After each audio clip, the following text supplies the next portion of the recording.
চলে এসেছি আবার একটা নতুন ভিডিও নিয়ে। আজকে তোমাদেরকে দেখাবো কিভাবে pure veg white sauce pasta বানাতে হয়। দেখো, ফার্স্টে আমি লবণ দিয়ে আর একটু সাদা তেল দিয়ে ভালো করে পাস্তাটাকে সিদ্ধ করে নিলাম। তারপরে কড়া গরম করে তাতে একটু বাটার দিলাম আর একটু সাদা তেল দিলাম।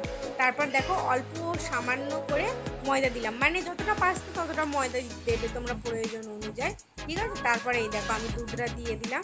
এবারে ভালো করে এটাকে নাড়তে হবে, ঠিক আছে। পুরো একটা ক্রিমি টেক্সচার আনতে হবে, মানে যেরকম ভাবে সস হয় সেরকম ভাবে একটা টেক্সচার আনতে হবে। তোমার টেক্সচারটা চলে এসছে, ওই জন্য আমি পাস্তাগুলোকে ঢেলে দিয়েছি।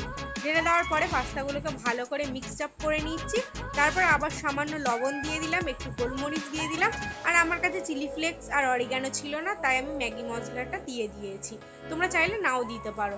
লাস্টে অল্প একটুখানি দুধ দিয়ে দিলাম, ঠিক আছে। আমার কাছে চিজ ছিল না তাই দিইনি, তোমরা চাইলে দিতে পারো। আর এখানে অল্প একটু বাটার দিয়ে সার্ভ করলাম। কেমন হয়েছে আমার হোয়াইট সস পাস্তা তোমরা অবশ্যই কমেন্ট